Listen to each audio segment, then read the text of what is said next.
মানুষের স্বাধীনতা থাকবে, মানুষ তার অধিকারগুলো বুঝে পাবে,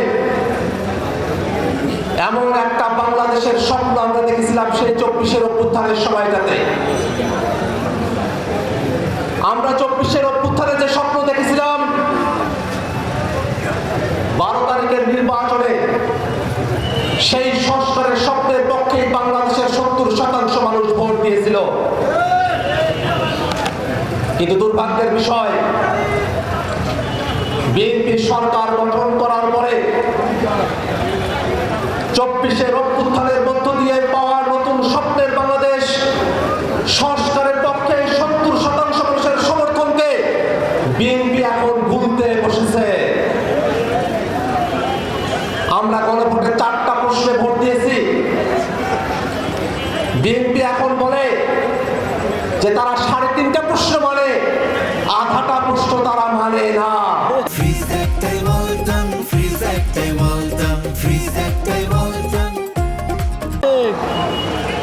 জনগণ অলরেডি সিদ্ধান্ত নিয়ে ফেলেছে, জনগণ যতদূর মানে বিএনপিকেও ততদূর পর্যন্ত মানতে হবে। ভাইরা আমার, আপনারা রংপুর সদরের মানুষ, একটা সদর উপজেলা, কিন্তু দুর্ভাগ্যের বিষয় রংপুর শহরের বাইরে এই সদরের অন্যান্য জায়গায় আর সদরের কোনো আলামত পাওয়া যায় না। এই শহরের বাইরের যে জায়গাগুলো আছে এখনো পর্যন্ত নিতান্ত গ্রামের এরিয়া, একেবারে গ্রামাঞ্চল। সেই গ্রামাঞ্চলে সরকারের কোনো সুবিধা এখনো পর্যন্ত পৌঁছায় না। আর দুর্ভাগ্যের বিষয়, রংপুরে আমাদের একটা হসপিটাল আছে, সেই হসপিটালে পরিবেশ এত নাজুক, ময়লা আবর্জনা নোংরাতে ভরপুর থাকে, মেঝের মধ্যে রোগীদেরকে রাখতে হয়, সঠিক সময়ে সিরিয়াল পাওয়া যায় না, ডাক্তার পাওয়া যায় না। সদরের মানুষ হয়েও যদি আপনি রংপুর মেডিকেলে যান, তো বক্তার হাজি যেমন হজ পায় না, সদরের মানুষ সেখানে গিয়ে সেবা পায় না। এটা আমাদের বিভাগের সমস্যা। কারণ দীর্ঘ সময় ধরে রংপুর বিভাগকে উন্নয়নের দিক থেকে বৈষম্য করা হয়েছে। যে বার্ষিক উন্নয়ন পরিকল্পনা না হয় তাতে রংপুরের জন্য বরাদ্দ থাকে না, তাতে রংপুরের মানুষেরা অবহেলিত হয়। এবারের বাজেটেও এই রংপুরের মানুষেরা আবারও অবহেলার শিকার হয়েছে। অথচ রংপুরের মানুষেরা, আমরা সকলে জানি, শত শত বছর ধরে রংপুরের মানুষরা দেশ এবং মাতৃভূমির জন্য তারা জীবন দিতে কুণ্ঠাবোধ করে নাই। এই রংপুরের মানুষেরাই তারা গানে কবিতায় সুর মিলিয়েছিল, জাগো ভাইয়ে কোনটে সবাই, এই সুর যেমন তারা তুলেছিল আবু সাইদের মতো করে 2 হাত প্রসারিত করে দিয়ে খালি বুকে বুলেটের সামনে দাঁড়িয়ে গিয়ে যারা সাহস করে দেশের জন্য জীবন দিয়েছিল তারাই রংপুরের অগ্রসেনানী মানুষেরা। আমরা এই রংপুরের মানুষদেরকে নিয়ে স্বপ্ন দেখি, আমরা স্বপ্ন দেখি জাতীয় নাগরিক পার্টি এনসিপি রংপুরের যে বৈষম্য আছে সেই বৈষম্য একদিন দূর করা হবে ইনশাআল্লাহ। জাতীয় নাগরিক পার্টি রংপুরের মানুষের পাশে আছে।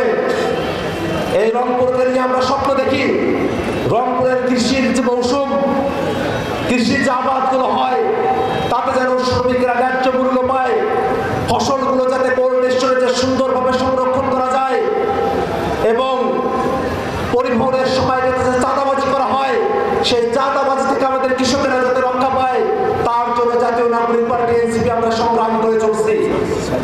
আমাদের এই সংগ্রামের যাত্রায় এই রংপুর সদরের একজন মানুষ আপনাদেরকে সাথে নিয়ে স্বপ্ন দেখছেন, আমার পাশে আছেন, আপনাদের এলাকার সন্তান, আপনাদেরই এই এলাকা থেকে একবার ভোটে নির্বাচিত ভাইস চেয়ারম্যান, আপনাদের সকলের পরিচিত মুখ কৃষ্ণ স্বাধীন ভাই আমাদের সাথে আছেন।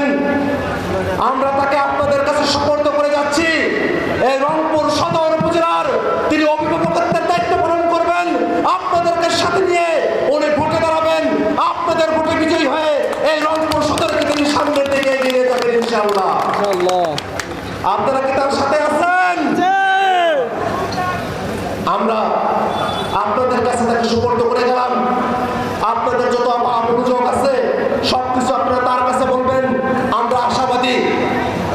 স্বাধীন ভাই তিনি তার সমর্থের সর্বোচ্চটা দিয়ে এই সদরবাসীর পক্ষে থাকবে ইনশাআল্লাহ। আমরা আমাদের বক্তব্যের শেষ দিকে চলে এসেছি। শুধু একটা কথাই বলতে চাই, আজকে বাংলাদেশের নতুন দিগন্তের সূচনা হওয়ার দিন। 2 বছর আগে এই দিনে আবু সাঈদ জীবন দিয়েছিল, যার কারণে আমরা একটা নতুন বাংলাদেশ পেয়েছি। সেই নতুন বাংলাদেশ অনেকের পছন্দ হয় না। অনেকে মিডিয়ায় গিয়ে, অনেকে মিডিয়া ব্যক্তিত্ব সেজে, সাংবাদিক সেজে, নানা ধরনের চিত্র অভিনেতা সেজে তারা জুলাইয়ের বিপক্ষে অবস্থান নেয়। জুলাইয়ের যে বাংলাদেশ, সেই বাংলাদেশ তাদের ভালো লাগে না, তাদের ভালো লাগে আওয়ামী লীগের ফেসিবাদের শাসন। আওয়ামী লীগের ফেসিবাদের শাসন যেই মিডিয়া কর্মীদের ভালো লাগে, যেই সুশীল সমাজের ভালো লাগে, যেই চিত্র কর্মীদের ভালো লাগে, তাদেরকে আমরা হুঁশিয়ার করে বলে দিতে চাই, এই বাংলাদেশ 5 আগস্টের আগের বাংলাদেশ না। এই বাংলাদেশ নতুন বাংলাদেশ। এই বাংলাদেশে 17 বছর ধরে হাসিনা জুলুম করেছে, তারা টিকতে পারে নাই। যারা মিডিয়ায় এসে জুলাইয়ের বিপক্ষে, হাসিনার জুলুমের পক্ষে যারা বয়ান উৎপাদন করে, তারাও বাংলাদেশে টিকতে পারবে না। ভাইরা আমার, আমাদেরকে সচেতন থাকতে হবে। আমাদেরকে বাংলাদেশটাকে নিয়ে এগিয়ে যেতে হবে। আর এই বাংলাদেশকে নিয়ে যদি আমরা এগিয়ে যেতে চাই, তাহলে এই বাংলাদেশের ধর্ম বর্ণ নির্বিশেষে নারী পুরুষ সকলকে সাথে নিয়ে আমাদের এগিয়ে যেতে হবে। আমরা আশাবাদী, জাতীয় নাগরিক পার্টি বাংলাদেশে একটা মধ্যমপন্থী রাজনীতির সূচনা করেছে। যেই মধ্যমপন্থী রাজনীতি বলে এই বাংলাদেশের সকল মানুষেরা, সকল ধর্মের মানুষ, হিন্দু বৌদ্ধ খ্রিস্টান মুসলিম, সকলে তাদের সঠিক অধিকার বুঝে পাবে, নাগরিক হিসেবে তাদেরকে দেখা হবে। এমন একটা বাংলাদেশের আহ্বান জানিয়ে জাতীয়